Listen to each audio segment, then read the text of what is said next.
A new Premier League campaign is on the horizon. It's about to begin. But before it does, we need to give our Premier League predictions. And I say we because you guys need to get involved as well. As I'm going through my 20-1, I need you to do the same and then post them in the comments below. And then together, when we look back on our predictions at the end of the season, we will use your predictions as well to see how close we got. And then hopefully, as a team, we will have perfectly predicted the Premier League table. I know I've got a couple of surprises up my sleeve and I'm sure you do as well, so it'll be a lot of fun to look back on what we've decided. But now, here are my 25-26 Premier League predictions.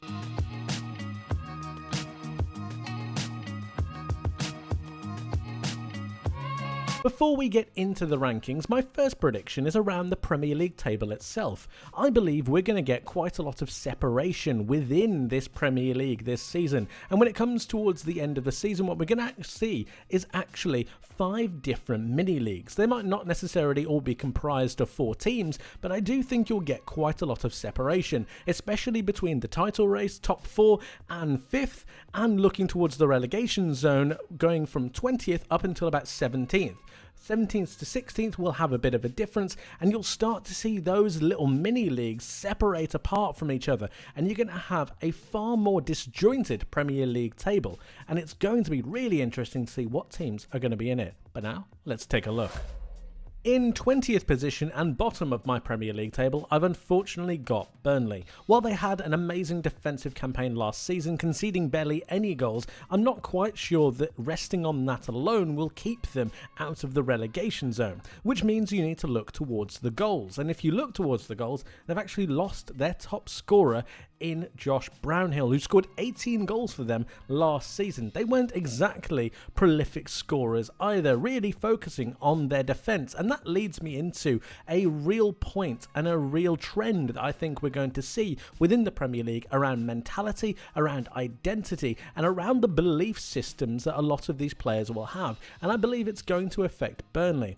With prioritising a defence as much as they have done, if that defence is breached on a consistent basis, or even with some heavy hitting hard defeats, you might start to see some of the players question whether the game plan is correct. And if that's the case, and they're starting to have questions about the manager, about questions about the ethos, and question marks around the efficiency of the system, I do think it's a recipe that's going to fail. Of course, they've taken a couple of gambles with Broja, with Ugachukwu. I just don't quite think that Broja has the consistency to keep them up and keep that firepower going, and I think it's asking quite a lot of Ugachukwu to come in and really start to propel this side forwards. Kyle Walker is an interesting bit of experience, but I don't quite think he's going to have enough to keep them up either. Unfortunately, Burnley are 20th.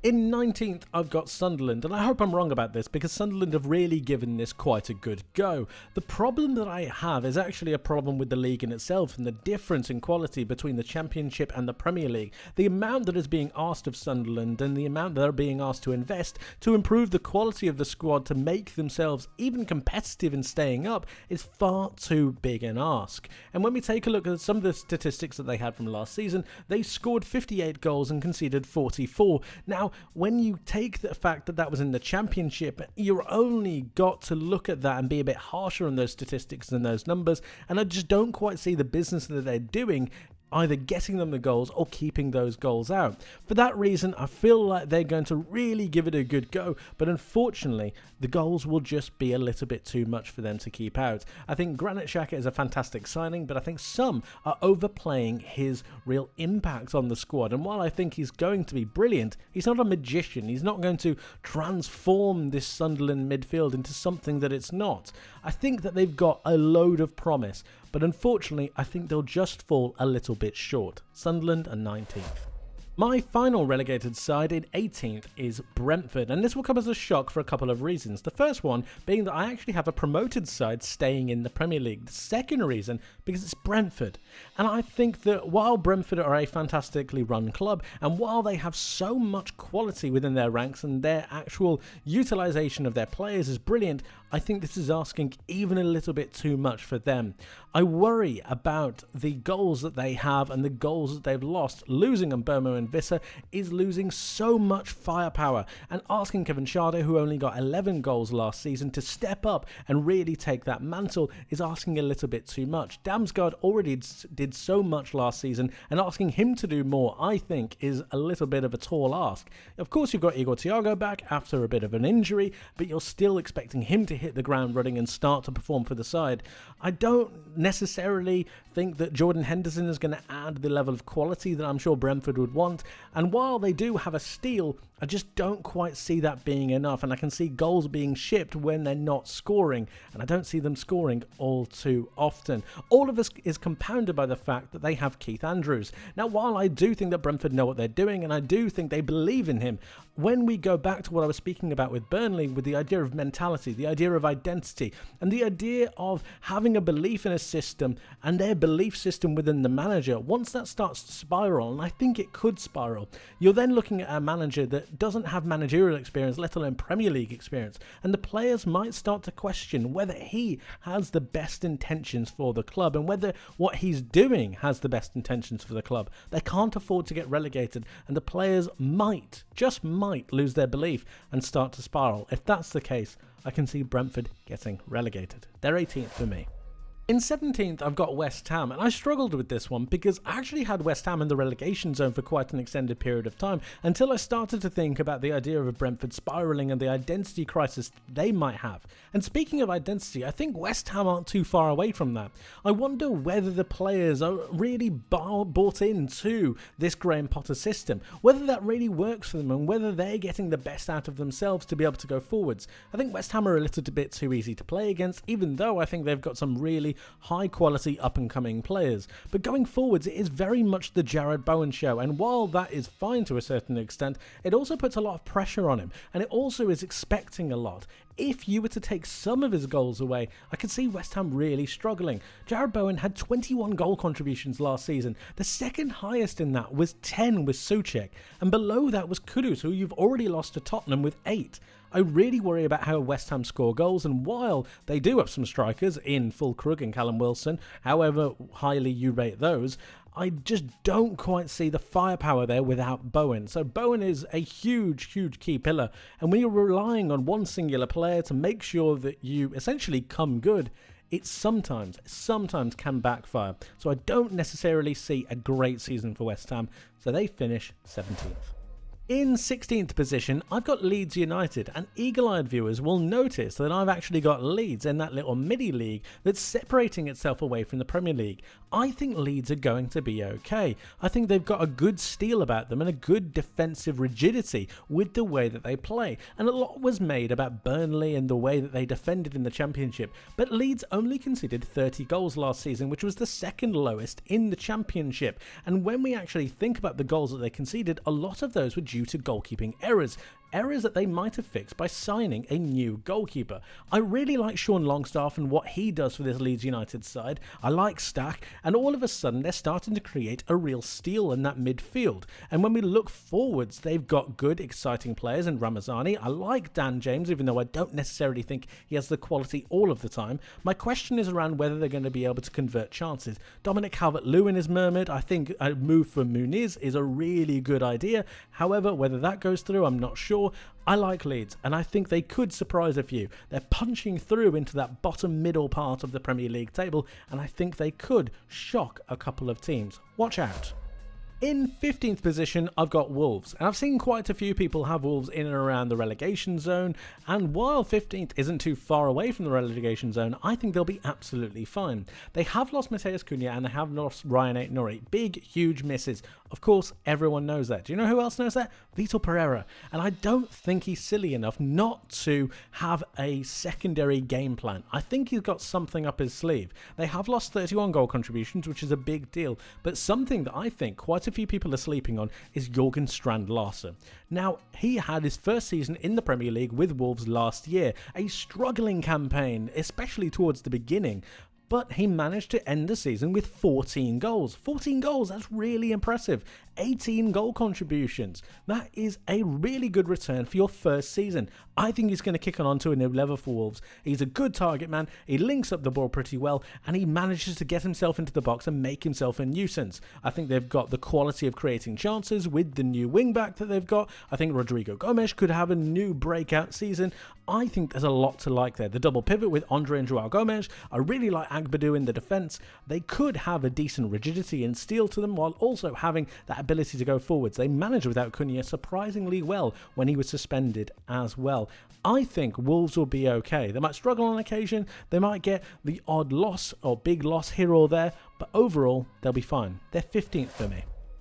In 14th, I've got Crystal Palace. And remember what I was talking about with identity a little bit earlier with a couple of other teams and not necessarily believing or having that belief system in what you're doing. That is the exact opposite with Crystal Palace. They know exactly what they are. They know exactly how they want to go forwards. And that is really bolstered by the fact that they have a really high quality manager. Not to mention the fact that the players are pretty fantastic. I actually had Crystal Palace a lot higher than this. But unfortunately, I'm expecting Eberechi Eze to walk out the door for a club to come into him a little bit later down the line, and I'm expecting Mark Gahey to leave. Those are two huge pillars within your core system and structure of Crystal Palace, and they have European football. Whether they go and invest and whether those players can bed themselves in with enough time remains to be seen. But European football is going to be an absolute blast for Crystal Palace. I know there's a lot of negativity around what competition they're in and why they're there and why they're not, but overall, think about it.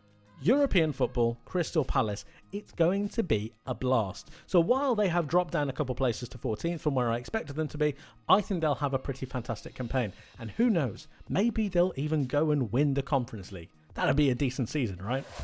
In 13th position, and rather surprisingly I'm sure to quite a lot of fans, especially Nottingham Forest fans, I've got Nottingham Forest. There are a couple of things to really dive into here because I think Forest are one of the real big stories of this Premier League campaign and last Premier League campaign. Let's talk about last Premier League campaign. They were meteoric. They went on a fantastic run.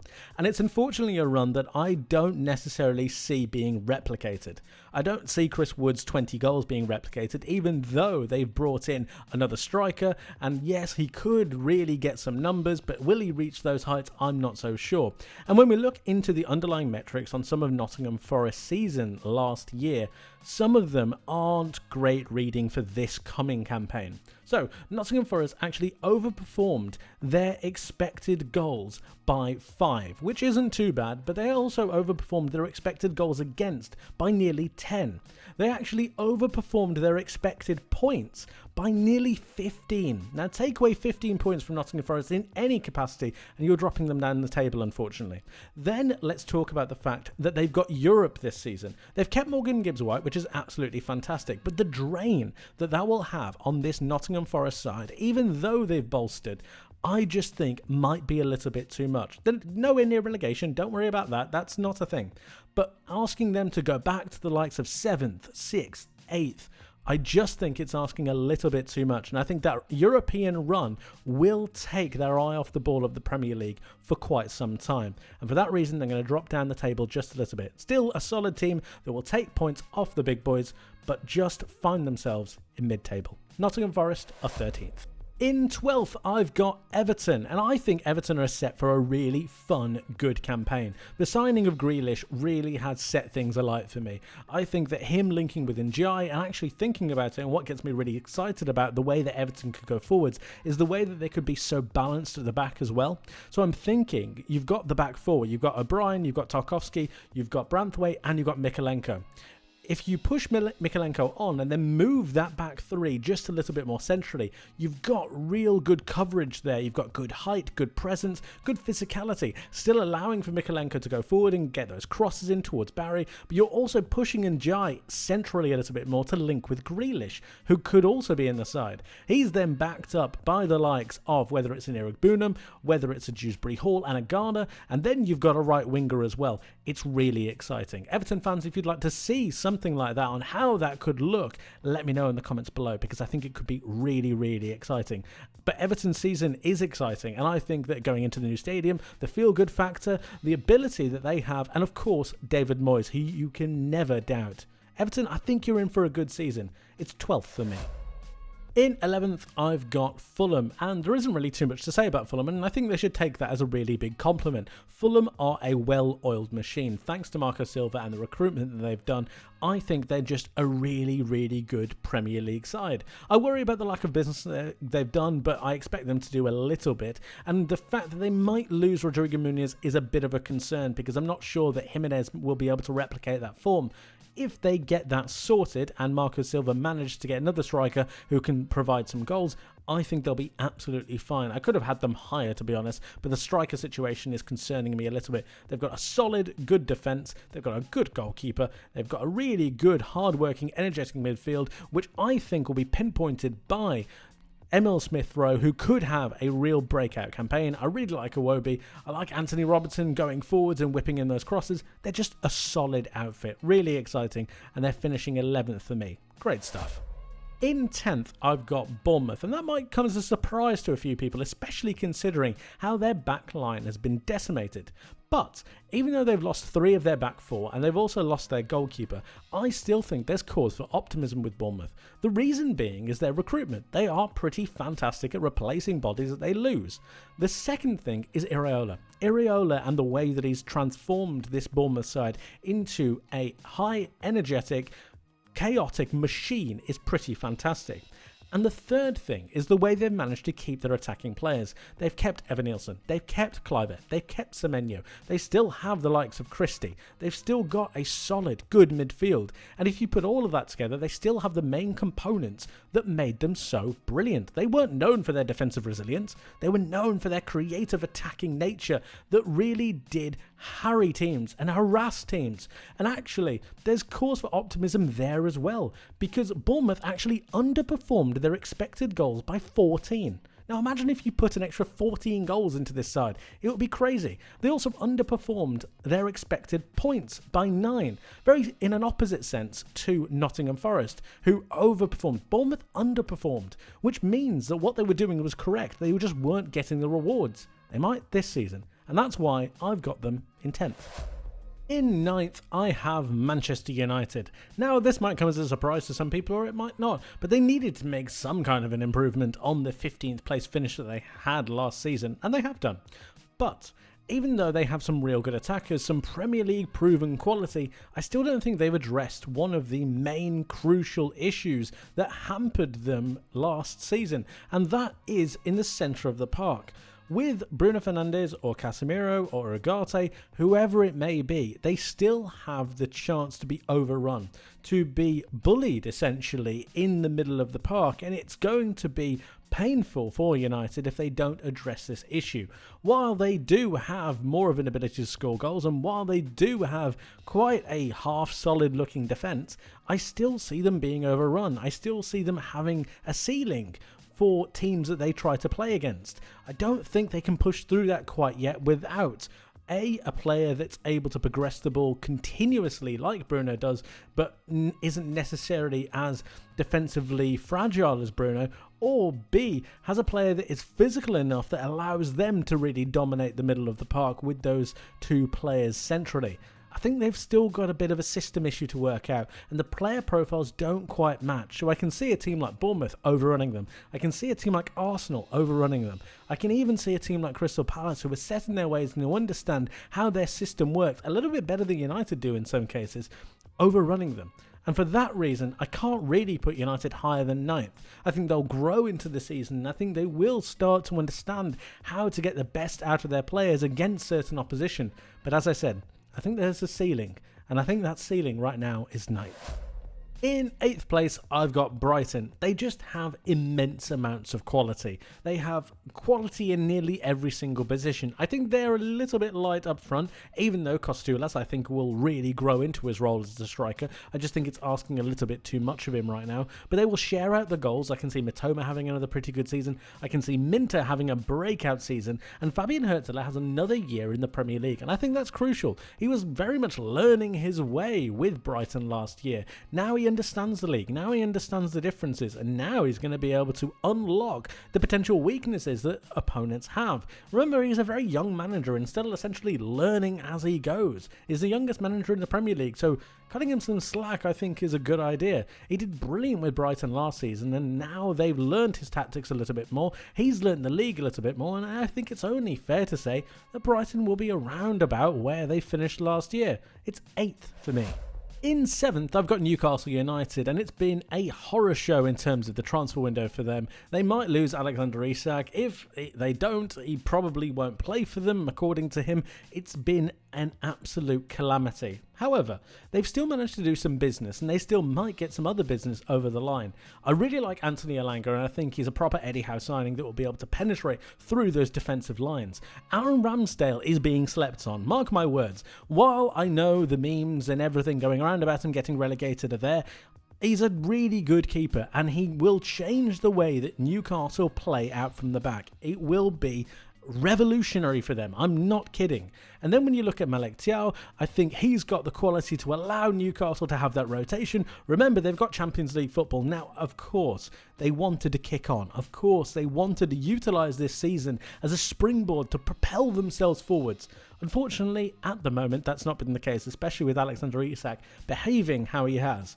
But one positive I think Newcastle fans should remember is Eddie Howe, and the way that he is able to extract every ounce of quality out of the players that he's got and improve them to no end. If you have that and you've got the players coming through the door, I'm hearing murmurs of a Jacob Ramsey coming through. That is a sensational signing. And the way that they could orchestrate that midfield, which let's not forget, many people were calling the best midfield in the Premier League, I think they've got a lot of quality and a lot of promise. 7th is possibly a little bit too low for them at the minute, but with the loss of Isak and with that loss of goals, I'm struggling to see where they make all of that up with everyone else strengthening. That's the only reason I've got them 7th. I still think it's going to be a decent campaign. I still think they're going to do quite well in the Champions League, just maybe not as well as they would have hoped, and it won't be the kick-on that they will have dreamed of. It's 7th for Newcastle United. I've gone bold with this one, I'm aware. Tottenham are going to finish 6th, and essentially what I'm saying is they've gone from 17th to 6th. How would they do that? I can only say that Thomas Frank is the answer. If you actually look at Tottenham's squad, like really actually properly look at them individually, player for player, they've got a really good team. I know that James Maddison is injured, and I know Kulusevski is missing the start of the season, but if they were to get the likes of an Eberechi Eze or someone into that attacking midfield role, I think they could really do something quite special in terms of really climbing that table. I think they've got a good defensive solidity. Joao Palhinha is a revelation. I know a lot of people don't think he's got the legs, but he will read the game brilliantly and snuff out any possible chances of a counter-attack. I think he could work really well for Tottenham once he gets his feet under the table. And then you're looking towards Mohamed Kudus, those 1v1 specialists. Savinho might be coming through the door. You're looking towards Matisse Tell being able to make darting runs into the box. I think Thomas Frank improves players, and he has a way of getting a good instruction into his side so that they're able to not only be difficult to break down, but also quite dangerous going forwards. I think 6 is probably the highest that Tottenham can hope for, but overall, I think they've got quality. I think they've got a great manager who understands the league and understands how to get the best out of his players, and they also have a squad that is willing to prove themselves. They've gotten a monkey off their back with the trophy, and they're able to now go and express themselves. I think it could be a really good season for Tottenham, and they finish 6th. In 5th, I've got Aston Villa, and I think a lot of the talk around Aston Villa is the fact that they haven't signed anyone, but really what I think it should be is they haven't really lost anyone either.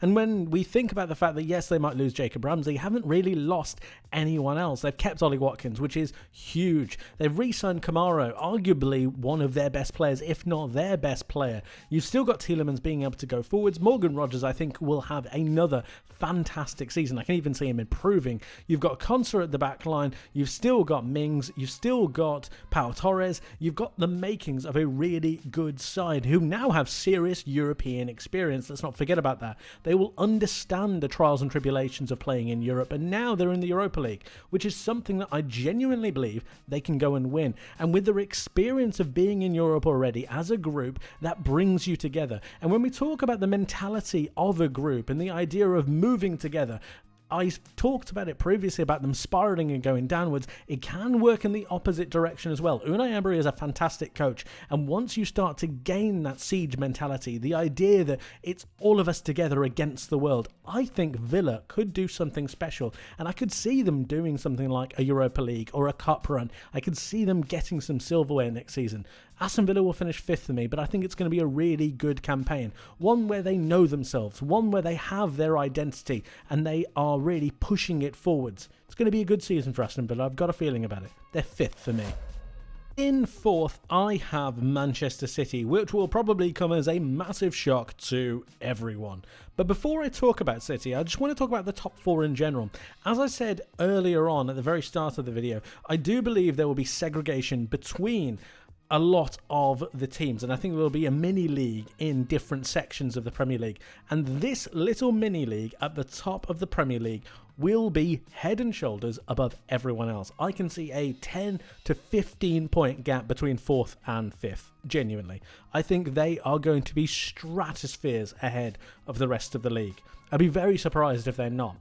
As for Manchester City, while they have strengthened to no end offensively, I think Ryan Aït-Nouri is a brilliant offensive player that allows them to really start to go forwards and create a load of chances out wide. I think Shirky is a really good performer and will start to show what he's about later on down the line. Reinders is a brilliant signing, a proper Pep signing as well.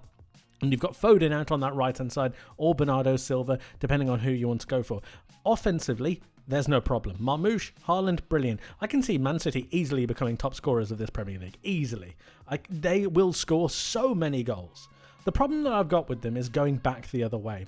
And I'm just not convinced. Rodri has received another injury or a setback in his current injury, and we don't know when he's going to be back. But I'm not going to lie and say that everything hinges on Rodri, because I actually think that Man City's defensive squad building isn't as good as it could be. You've got Nunez and you've got Rico Lewis, who both of them, and I'm not really convinced with defensively anyway. I don't think Ryan Aït-Nouri's real prowess is in a defensive aspect. I think Gvardiol was much better out on that left-hand side than Aït-Nouri could be from a defensive point of view. Gvardiol's now come in as a centre-back next to Diaz, which you could argue is a really good partnership, but I think you can get at Diaz. And if Man City want to push as many players as I think they are going to forwards, they're going to be left exposed on the transition. And when we think about that game that they had against Al Hilal, when Al Hilal blitzed them on the transition, a lot of that was with Rodri in the side. So just him coming in isn't going to automatically fix everything. I think that it's a natural defensive squad building issue and possible a tactical issue when it comes to actually stopping those transitional counterattacks. I could be wrong about this, and Pep could have already thought about this and already fixed it while I'm talking about it. But at the moment, I'm not overly convinced with Man City from a defensive point of view. And for that reason, I'm giving them 4th. If you thought I was absolutely crazy with my last pick, you'll have fallen off your chair by now after reading that I've got Liverpool in 3rd. But allow me to explain, because there's a lot to unpack here. I think it's far too easy to say Liverpool won the league at Alcantara last year and they've just added better players, so they'll walk the league this year. I don't believe that's how football works. In fact, I know that's not how football works. So let's try to unpack what's actually going on.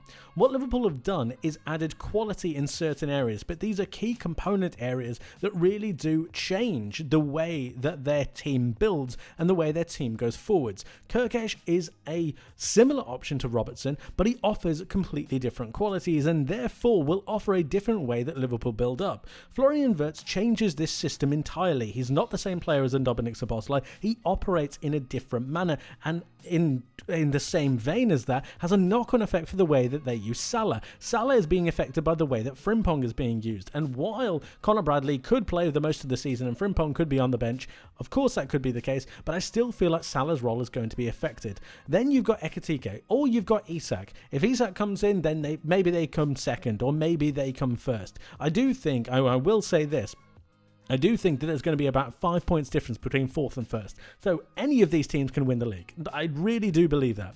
But when you're talking about Liverpool and you're talking about the way they set up, I just think it's a little too early to be making so many changes. And when you think about their composition and the way they go forwards, you can already see certain roles be affected. Of course, you've got some great interplay. Of course, you've got some really fluid motion. And Florian Wirtz is a beautiful, fantastic footballer. I just have my reservations. I have my reservations about them defensively as well. I do think Kirkish leaves a lot of space in behind. I do think they're going to be vulnerable on the transition, and I think they're asking quite a lot of Virgil van Dijk to have a player like Kirkish next to him. And I think it would be a waste to have Kirkish tuck in and be next to Van Dijk and not utilise his attacking capabilities. All of these things will be things that Arne Slot has to weigh up. The money that he has spent will have an effect. It's regardless whether they were right to do it, regardless whether they had every right to do it, because I believe they do have every right. Of course they do. They earned that right to spend all that money. But with that comes pressure. And Arne Slot is creating his side. He's building his own team, his own formation, his own players. And you can already see that in the Community Shield with the way that they play and the way they set up and the way they orchestrate their attacks. They look a different side. All of this has teething problems. All of this takes time. And it's that time that I think will just hamper Liverpool a little bit. I'm not saying they're going to be terrible. I think they'll be there or thereabouts for the entirety of the season. And I can even see them going on and winning the Champions League.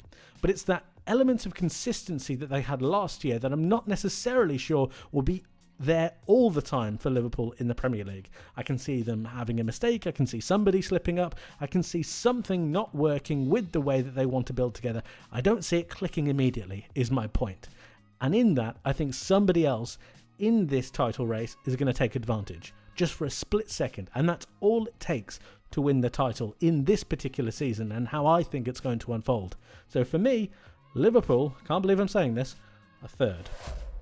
In second, I have Club World Cup champions Chelsea, and I think this will shock probably everyone. Chelsea, I think, are going to surprise a load of people. They are far more complete than I think a lot of people would have expected them to be at this point in time. I think Enzo Maresca has done the world of evolution, not only on Chelsea, but also on himself. The way he's able to now change his tactics and adapt his tactics. The perfect example of this was against PSG, where they demolished them. That was enough evidence for me to say, whoa, Chelsea have the ability to change based upon the opponents that they're facing. They can do that, and they have the quality within their squad to be able to utilise that and really hamper and hurt the opponent's weaknesses. I think they can expose so many different players, so many different teams in so many different ways. They have great wide play. They've got really good strikers that are hungry, that are dynamic, that can hold the ball up but also run in beyond. They've got good creativity behind that. You've got a good steal in midfield with Caicedo and Lavia.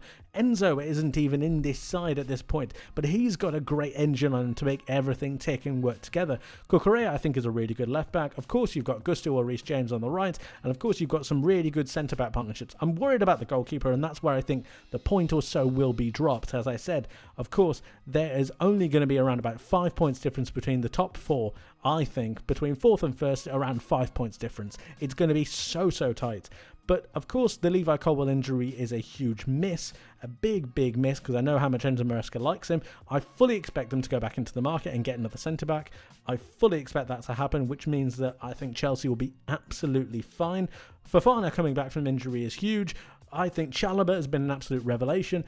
I can see Chelsea doing something quite special. Is it enough to win the league? No, because of the team that I have in first. But I really do think they will push all the way. I think it's going to be a shock season for everyone for Chelsea, and I think they're really going to surprise a few. Chelsea are in second. And the team winning the Premier League for the 25-26 season is Arsenal.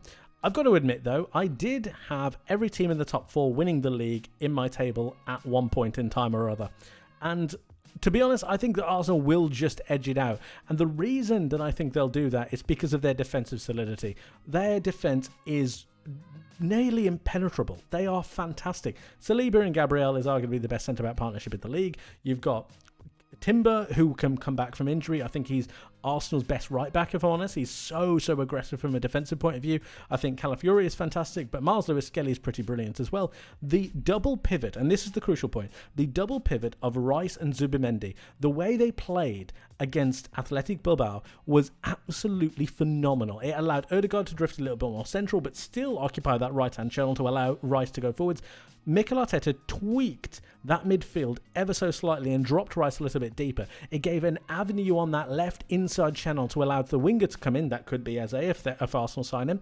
Or it allowed Odegaard to move across and then give him a little bit more freedom to move across that line. Really, really good. Of course, I'm forgetting the big Gyok in the room, and that's of course Viktor Gyökeres, who I believe will score between 15 and 20 goals for Arsenal. I just think they create too many chances, and he's too good of a player, and that will be the difference. I think Arsenal's defensive solidity, while also needing some goals, will allow them to propel forwards. We forget about the injuries they had. That really did hamstring them, and they still came second. They are a fantastic team, and I believe it is Mikel Arteta and Arsenal's time. They win the league. It's going to be special. Pretty special, I think. And that is it, guys. Those are my Premier League predictions for the 25-26 season. But of course, let me know yours in the comment section below. Also, let me know what you think I got wrong or what I got right in this list. I know there's a couple of crazy shouts out there, so let me know your thoughts on those. Thank you ever so much for sticking with me on this one. I know it's been a long one, but hopefully you've enjoyed. I know I have. I wish you and your team the very best for the upcoming season, and I hope you achieve everything that you want. But that's it from me for today, guys. Thank you ever so much for watching. I hope you enjoyed, and I hope to see you in the next one. But until then, my friends, take care.